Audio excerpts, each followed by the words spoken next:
His Excellency Maker Edua, former Deputy Speaker and former Governor of Imo State, my good friend. Let me not add that you are former political advisor to Atiku Abubakar when he was the vice president, because that's when we met. Mrs. Josephine Chukwuma and our lovely, pretty daughters. Members of the high table, distinguished ladies and gentlemen. Just like Atedo Peter said, I would have been in Imo State to participate in the funeral ceremonies of our late brother and friend. When he died, in the burial program, I was in Bayelsa State. And I told my executive director that since I'm in Bayelsa State, it's even better for me to go to Imo State, to his hometown, to participate in the burial, not to participate in some of the programs in Abuja. Unfortunately, a day to our departure, we got signals from the State Commissioner of Police and the State Director of SSS that the boys are very angry over government people that carry weapons.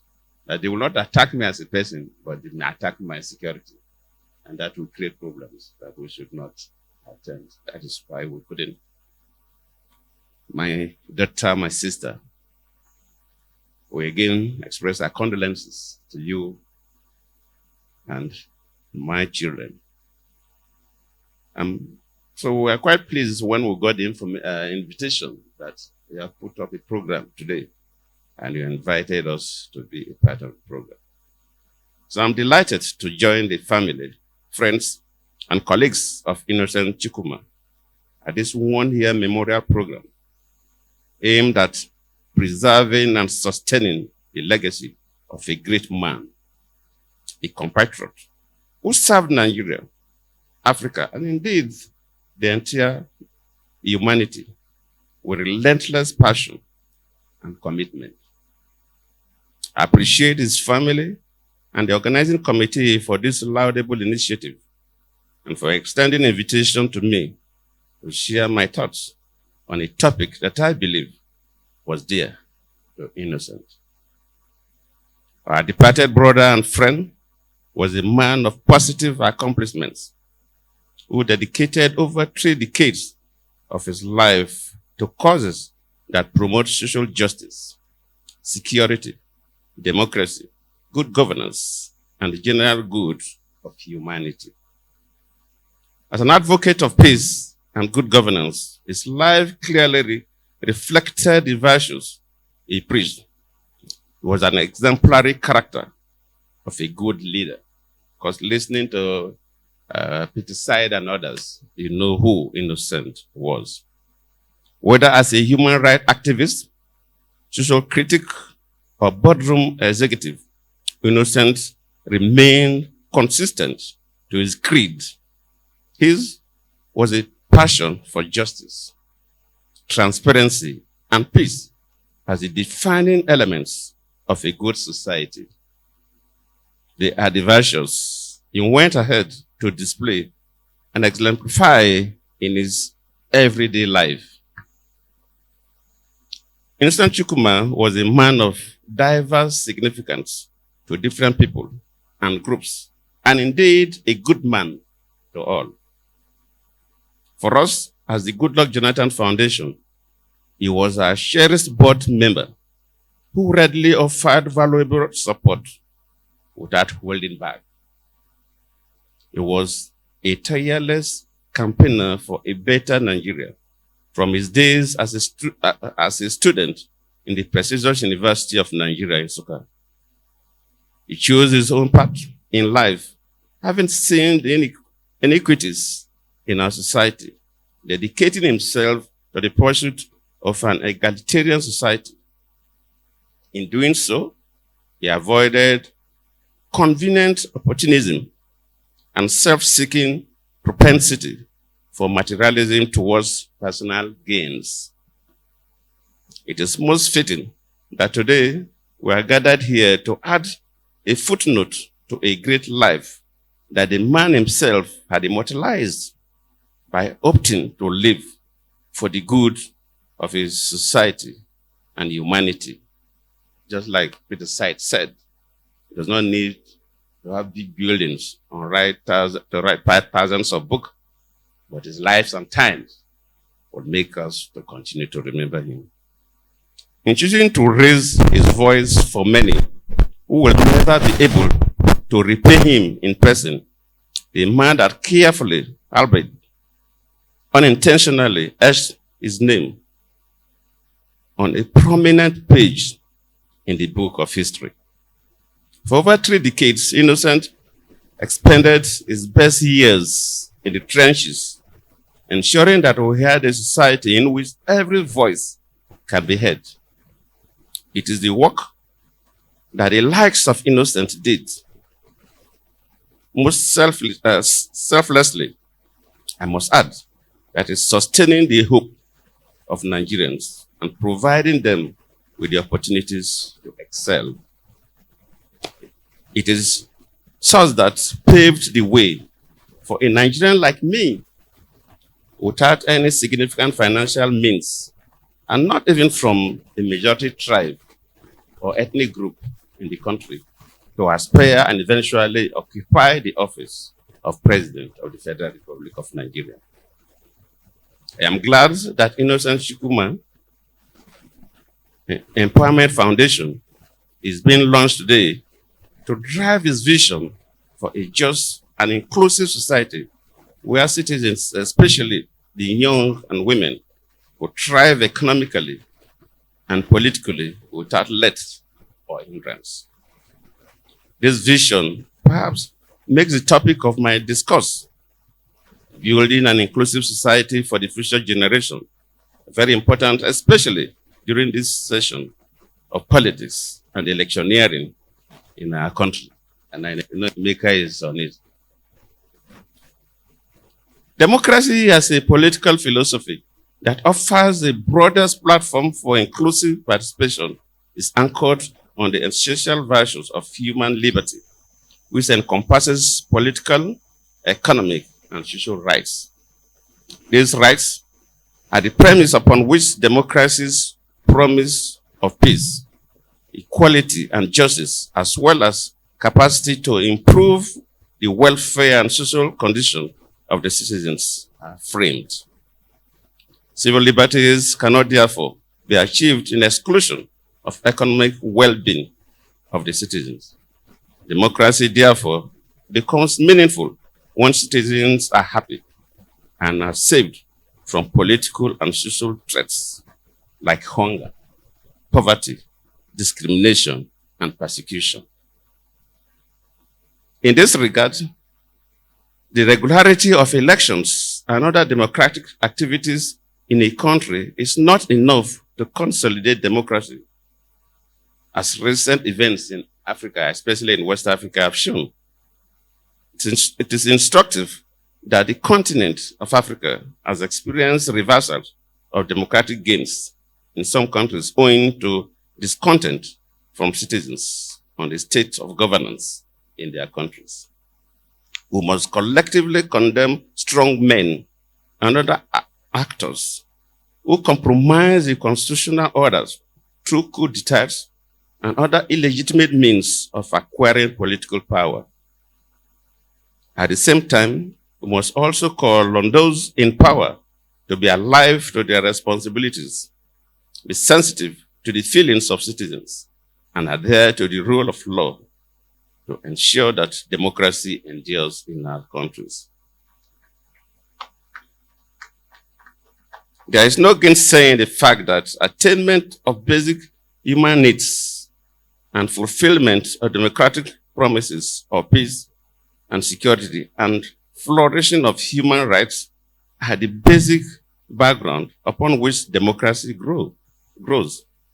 To sustain any democracy, we need to be deliberate on fostering the culture of inclusion and the enthronement of equal rights and justice in our polity. One major ingredient to building an inclusive society is to ensure that we strengthen our institutions and be deliberate about the enforcement of economic rights in a way and manner that guarantees peace and social security of citizens. The empowerment of citizens in this regard will raise an army of conscious, patriotic, and active citizens who can overcome the temptation of vote trading and other corrupt practices in our electoral system. We must therefore adopt measures that will completely eliminate the ugly incidents of this mechanization of the electoral process, this buying and selling in the electoral process, from the fields to the offices to the courts, must stop if we must progress as a nation. To achieve this in a sustainable manner, a strong social contract needs to be established between the government and the governed as a means of guaranteeing the basic social economic rights of decent existence, such as healthcare, education, housing, and transportation. We must build institutions that are accountable to the people, institutions that enable the people to add measurable value to society and be able to draw strength and growth from the value they have created. Public institutions must collaborate to create value and make impact rather than compete among themselves for who deserves more of government's sacred resources. Inclusiveness is at the heart of development, and development being the capacity of a people to realistically aspire to an improved standard of living within the framework of access to natural, human, material, and infrastructural capital.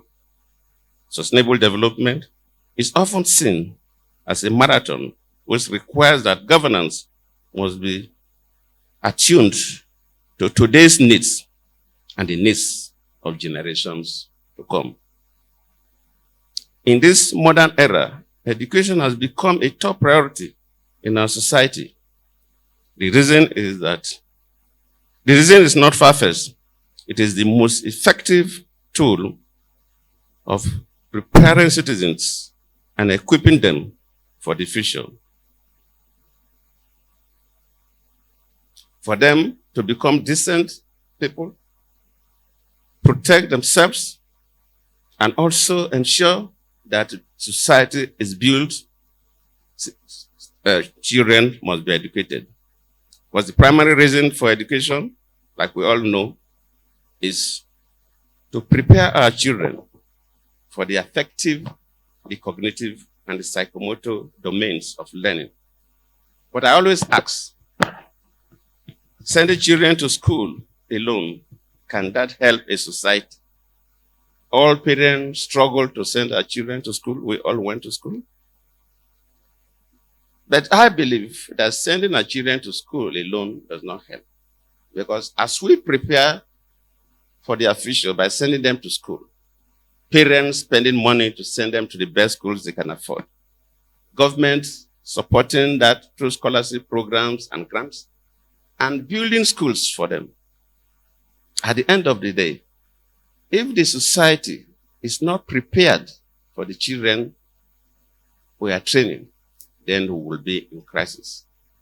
So for us to have a sustainable development, for us to live in peace, we as a nation must plan for our grandchildren.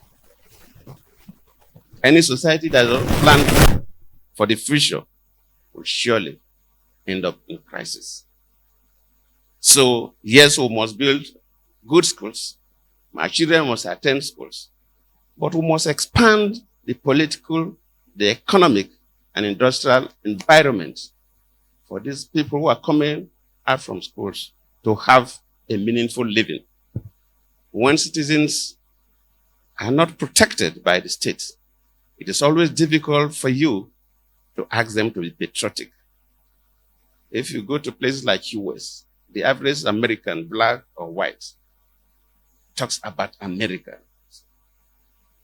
But when you come here, people want to check out, like Andrew in those days. That means that we as leaders myself inclusive, because I had the opportunity of being a president for 5 years and also helped some other officers down the line. We are not building the society we're supposed to build for our development. And I always note that one key limiting factor that is hindering planning for our future generation is greed. Yes, in most cases, people will talk about corruption. They may be related, but somehow different. If you look at our society, greed has posed many challenges to us. Even if you look at the national level, the environmental issues, and even if you go to our homes, sometimes it's good to go low for us to appreciate the problem of greed. If you have a greedy head of a family that has landed property, you see that that one person can sell all the land belonging to the family and use the money to do stupid things. And at the end of the day, these children, the grandchildren, will become tenants to others. That has nothing to do with government. So as people, we should not always be quick to pointing fingers at the central government or the state government. As individuals, in our own capacity, what are we doing to make sure that we build a decent society? Any governance structure or leadership model that does not incorporate the management of society to protect the interests of our future generation will lead that society to a dead end. We need to manage our society for the future generation. Sometimes people blame government at the state or the federal level without looking at what they're supposed to contribute to society. When we talk about an inclusive society, we tend to look at the government alone. But government alone cannot build inclusive society. We know government has a key role to play in that, especially financial inclusion, political inclusion, etc., etc. We should know that even at the family level, we have a role to play. At the government level, every major investment of government must first consider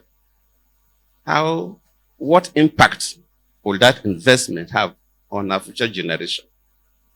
And that's why if you go to some countries, they are even thinking about breaking down their dams because of the environmental problem.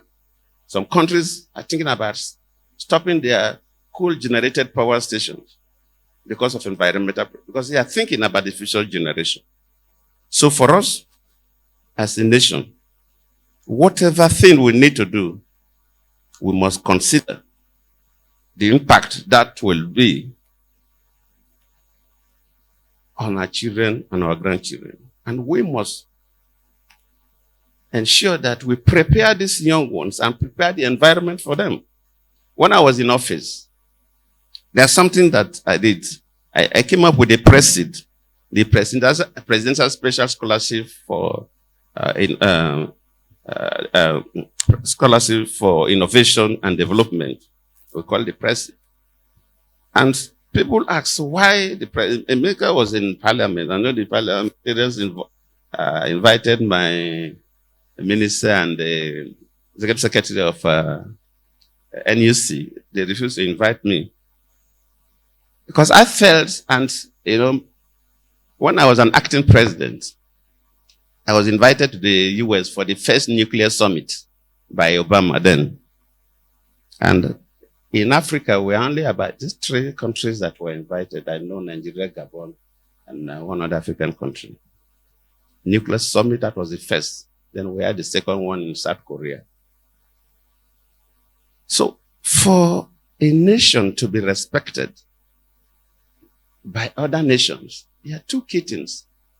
You have technological advancements and you have military strength, not just economy, or because you have crude oil to sell. And Nigeria was invited for that prestigious meeting. Then even as an acting president, I was invited. Because they knew that we were developing a nuclear program. A nuclear program is not all about nuclear weapons. No, it's beyond nuclear weapons.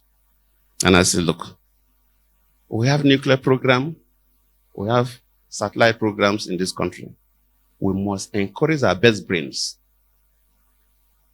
so that Nigeria will have great respect in the committee of states. That's why I came up with the policy that those who make first class in the STEM areas will select the best of the best and send them to the best universities in the world.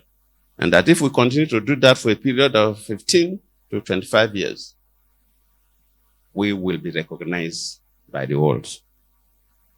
Well, that program, I think, we didn't continue. I'm not saying they should continue, but that was the driving force.